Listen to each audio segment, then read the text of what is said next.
Day in Black baseball history. This is the December 18th, 2025 edition of this historic recalling of some great events that happened in African American baseball history. And all the events don't actually concern baseball because some of these baseball players are talented athletes and they were doing different things. So tonight I'm going to kind of end with one that you probably haven't heard much about. And it's African American players, baseball players, who were professional bowlers. How about that? Okay, so we're going to jump right here. I want to thank everybody for joining. If you like what I'm doing here, go ahead and subscribe.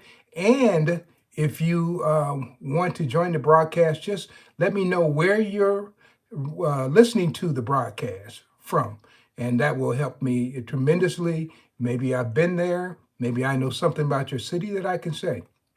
All right, so let's jump in, and we're about a minute here in the broadcast, so let's go. All right, so let's go with the first event, and this is December 18th, 1914, and it says Saul Butler is awarded the school's RI, stands for Rock Island, letter for his outstanding feats as Rock Island High School's during the past football season. And Butler came to the school from Hutchinson, Kansas.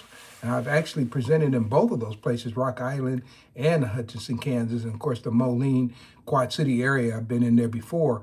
But Butler left the same afternoon for Sterling, Illinois, where he was to play in the high school basketball team. So he was getting a football award, but now he's going to play basketball. This guy was multi-sport athlete, no doubt about it. Ended up participating in the Olympics as well. And so he's going there. And so anyway, I don't know if you know much about Saul Butler. Saul Butler is buried in Wichita, Kansas. Now, he didn't actually live in Wichita, Kansas. He made his home in Chicago, Illinois.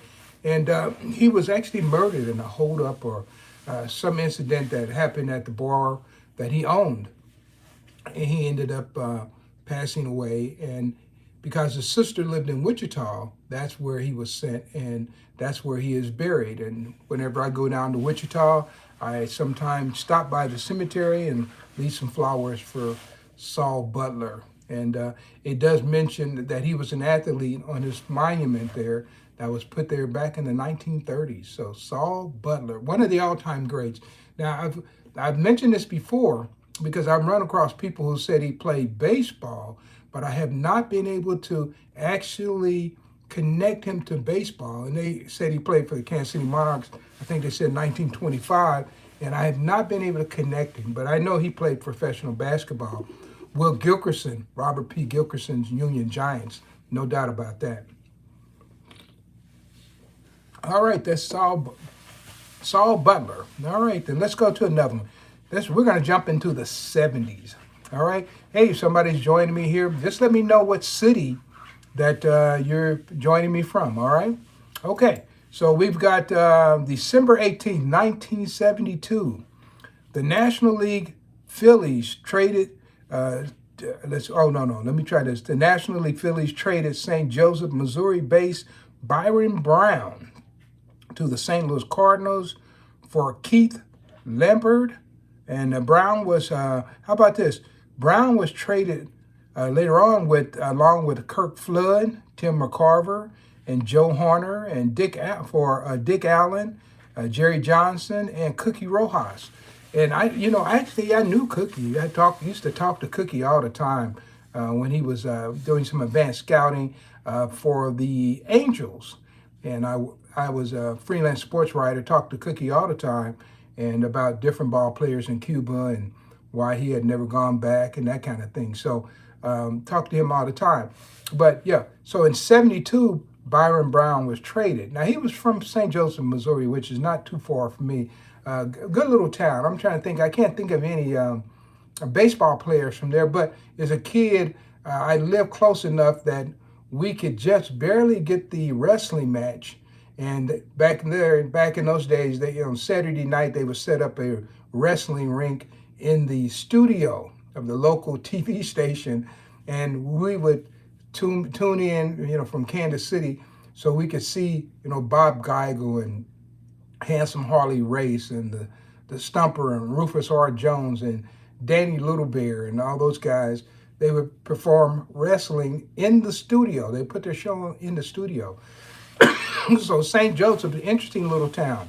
But yeah, actually St. Joseph, you may remember this. This is the place that, let's see, Jesse James. Jesse James was actually murdered in St. Joseph while he was putting up a picture, and a guy wanted a reward who had been in the gang with him, and he shot him. And that house, you can go into that house, is an exhibit now, the same house where Jesse James passed away. So that's all St. Joseph. But yeah, that's where Byron was born, and he was involved in the big trade that sent Curt Flood to the Phillies. I didn't know Cookie Rojas was involved in that trade. I would ask him about that. Long story short, that was the beginning of the fight for free agency because Curt Flood refused to show. So Byron Browne, who was born on this date, was involved in that trade. All right, that's like one of the least known trivia questions of all time. The big trade that Byron Browne was involved in. All right, so I've got a few people joining me. Somebody said the legend, the Harley Race. All right, somebody knows about wrestling here. Let's see. All right. I will say this. If you're joining me, let me know where you're joining from, what city you're joining from. That's always good, interesting to know. All right. So let's go to the next one. We have December 18th, 2017, just a few years back. Mamie Peanut Johnson passed away at age 82 in Washington, D.C. She was one of the few women that played professional baseball in the Negro Leagues. They came on in the 1950s. As the league started to lose popularity, they needed something to keep the fans coming to the ballpark. So Sid Pollock was the first one to do this, and he ended up getting Tony Stone and to play for him. And of course, Tony Stone ended up coming to the Kansas City Monarchs, also 54. She was with the Monarchs.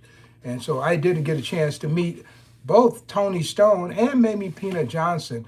I have a picture of Tony Stone that I took with my camera. Foolish me. I had my camera with me. I took a picture of her. I didn't have anyone take a picture of me and her together. But I do have a picture of me and Mamie Peanut Johnson together. So, just wanted to tell you that. And she passed away in Washington, D.C. All right, let's go to another one. December 18th, 1996. Let's see, we have the California Angels signed outfielder Eddie Murray is a free agent, and he would let's see, what do I put here? I put that he would hit 504 home runs in his career and the Angels released him in August 14th, 1997. So he didn't finish out his season there, and Murray retired after 16 seasons of 20-plus home runs. That's 16 seasons of hitting 20-plus home runs. Now, that's an astounding record. When you think about where he got his beginning, Chet Brewer's rookies out in Southern California. Chet Brewer had been a former Kansas City Monarch, and he had a team out there, and they would play baseball, and Eddie Murray was Chet Brewer's bat boy. And on Chet Brewer's team, I've talked about this before if you listen to my broadcast. Chet Brewer was just one hell of a good guy. The first time I went out to California, I stayed at Chet's house. So I got to know Chet very well. Of course, he was from Leavenworth, Kansas, which is probably about 20 miles from where I am right now.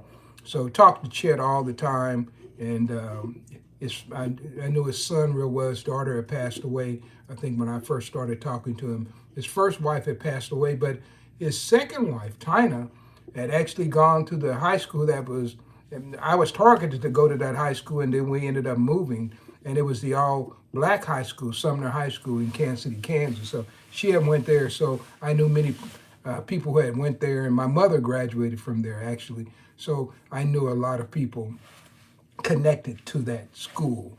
So that was Chet Brewer. He had people on his team like who did he have? Enos Cabello, Reggie Smith, Bob Watson. He had Doc Ellis. He had Bobby Tolan. He had a pretty good crew, And I always say most coaches would be happy if they could get one guy to the big league, and Chet probably got 12 guys to the major leagues, and some of them made significant contributions. I also had Roy White too. So all right. So let's see. I'm trying to think if we got anybody here. Somebody says hello from Midwest United States. Hey, the Midwest United States. I cover that area. That's a big area right there. So let's see. And I'm trying to think if there's anyone else. Somebody says they have a question. Says since you old, you know better than me. I'm not sure what the question is, but I tell you what, I've been. Somebody joining from India. Okay, all right then. And I see another WWF wrestling fan. I'll give you another wrestling fact in just a moment. But I want to end with something different tonight, and this is a little bit. It's a unique spin on this whole baseball story, and let's go to the arena of boxing, an indoor sport that is happening right now. So let me read what I've written here, because you might find it interesting. Now, years ago, I did an interview with a guy by the name of Jack Marshall. Jack Marshall. Now, there were two Jack Marshalls in the Negro Leagues. So the earlier Jack Marshall, he was from Kansas City, by the way.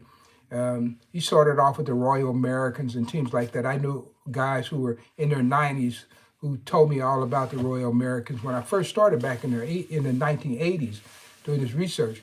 But we're talking about the Jack Marshall from the 1930s and the 40s, who played with the Chicago American Giants, even though the other one played with the American Giants also. But that's the Jack Marshall we want to talk about. And Jack Marshall was a professional bowler. At one time, he was rated amongst the 6 top black bowlers in America. And that's a great distinction, because you have to understand the American Bowling Association had a for whites only rule. So Jack was one of the people always trying to break down that rule. So you could be the greatest amongst the black bowlers, but you couldn't compete against the white bowlers to show you were better than they were. Now Jack, he started off as like what you call a pin stacker. And so he would start, he come in, and most people don't know that, unless you know the history, that they didn't have automatic pin stackers back then. It was guys who would stack the pins, and that became a job for people. A lot of teenagers had that job, and so you bowl and knock down the pins, and then the teenagers would rack them back up for you, right?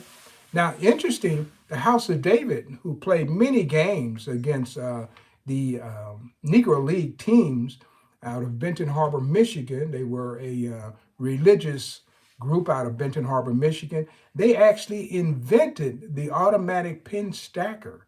A little trivia there. Been covering some baseball here, okay? So anyway, Jack Marshall, one of the outstanding bowlers. And Jack Marshall was so good that he was signed by a company, and this company would send him around, and he would establish bowling alleys in African-American communities. One of the first ones he established was in St. Louis.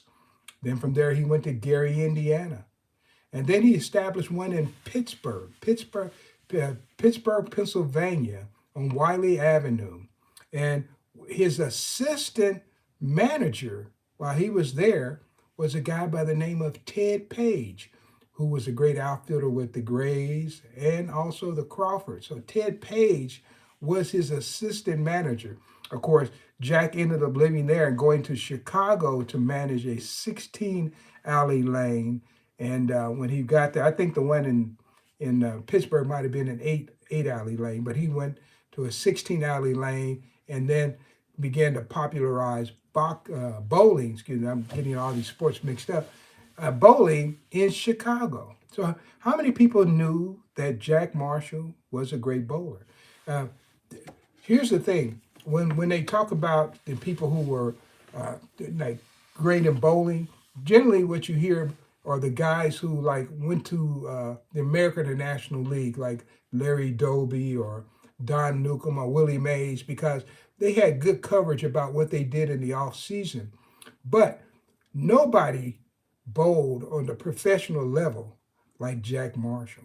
Yeah, so he's one guy that we want to remember. And years ago, when I was in St. Louis, I was interviewing a guy named John Huntley. John Huntley, I have a picture of him right here, John Huntley. And John didn't have a picture of him in his baseball uniform. He had played, came out of Chicago, played in the Tandy League, and a lot of those guys ended up with the Cleveland Buckeyes. So he had been on the Cleveland Buckeyes, didn't have a uniform or a picture in his uniform. So he wanted to give me this picture of him bowling. And so I have that. I've never used it in a book, though. I have to do that. That was John Huntley, born October 19, 1914 in Moorhead, Mississippi. I talk to a lot of people who come from the South. They'll call it Mohead, but Moorhead, Mississippi. And he died in 1986 in St. Louis, Missouri. And I used to go to St. Louis, and he would come over to Cool Papa Bell's house, and we would talk about baseball, and man, we'd have a good time just talking baseball. And so what I'm able to do now is to talk to you guys about this history.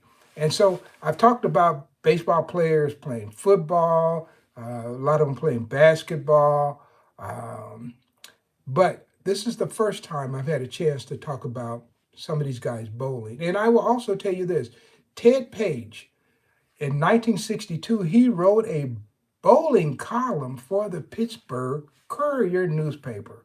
How about that? This is interesting stuff. So if you dig a little deeper, you may find other black baseball players who were bowlers. But I tell you what, if you can find somebody better than Jack Marshall, I tell you, this guy won tournaments. He was the real deal. And he was a great teacher. And when I had the chance to talk to Jack, and he was the one who pretty much enlightened me that his bowling career was just as exciting, if not more exciting, than his baseball career. So guys, that is where I wanted to leave you with tonight.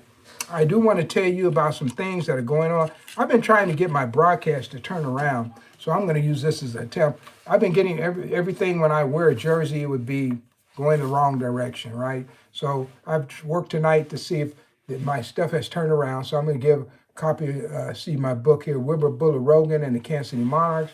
So when I get off, I'm going to see if I can read this. Can you tell me, can you read this okay? Anyone? Give me an answer real quick. Can you read that all right? This is my book, The Dizzy and Daffy Dean Barnstorming Tour, Race, Media, and America's National Pastime. Are the things turned around correctly now? That's what I need to know. So if somebody can answer me, that would be great. And guys, if you like what I'm doing here, you like these kind of broadcasts, go ahead and subscribe. I have to tell you guys, I don't have any super funny stories. There's no dancing girls scantily dressed in my background, but I do give you as much sports history as I can. So if somebody can let me know if this book title, if you can read it correctly from left to right, I would appreciate that very much. Just let me know. I want to know if this broadcast, if I've got that problem fixed. All right. So I want to thank everybody for joining me this evening. I do want to invite you to go to sdsportshistory.com. That is a new website that we're kicking off, and it's going to have a subscription price to it, but it's going to enlighten you on African-American baseball in the upper Midwest in the ways that you have not seen previously. So we're working real hard on that. I'm going to write some articles that are exclusively for that webpage, and these are going to be some deep things talking about people that rarely get talked about in the upper Midwest. There were some great activities going there in the integration of baseball. So, all right, so I guess no one's going to respond to me, or maybe they did. So let's see. Okay, all right. Well, I guess I'm not going to be able to find out if this turned around or not. Somebody said, hey, I'm from Sudan. Wow. Well, I tell you what, if you like baseball, this is a good place to be. Somebody said, do you have any Any stories about Mickey Mantle? Yeah, I have lots of stories about Mickey Mantle. I had the honor of meeting Mickey Mantle, and yeah, he played some baseball down in a place called Independence, Kansas, and back about 2014, the stadium, there was a big debate in the city whether they should tear this portion of the stadium down where he had played. Well, they ended up losing I guess, losing the debate, and the city ended up tearing that part of the stadium down. So it's not there anymore. But Independence, Kansas, that's where he got his start. Of course, he played here with the Kansas City Blues and the American Association, and of course went on to the New York Yankees, and the rest is history, right? So yeah, but I had a chance to meet Mickey Mantle. He would come and do card shows here in the Midwest, and so he was a great player. And you may find out that what I do in my broadcast here, let me get a drink here. For the most part, I try to focus on African American baseball players, guys who did tremendous things, but are rarely recognized for what they achieved. And so, like tonight, I'm talking about Jack Marshall. When's the last time you heard a conversation about Jack Marshall? And certainly, I'm sure you haven't heard one recently on Ted Page, uh, or how about any of these people who were amazing bowlers? And boy, John Hundley, I'm sure you haven't heard anyone talking about John Hundley. Yeah, there's lots of places talking about Mickey Mantle, but I'm giving you something that you can't get in most places. So, guys, that does it for me tonight. This is another edition of This Day in Black Baseball History. This is the December 18th edition. And so, once again, I appreciate your support. If you like what I'm doing here, by all means, subscribe and keep coming back. I'm going to keep laying down this information in history like you've never seen it before, because this is what I love to do, and this is probably what you'll like to hear. All right? So, thank you, and be sure and bounce out to sdsportshistory.com. All right, that's a good web page. I want you to look at this page and see what you think. Give me some suggestions. Hey, we'll keep building it as well. So we're going to build an empire that has all of these great things in it, right? It's going to be like a stew, STEW, that you can go and find information that you cannot get anywhere else, all right? So thank you, guys. It's been wonderful to talk about this history one more time. And I will see you real soon on another edition of This Day in Black Baseball History with historian, author Phil S. Dixon. Good night.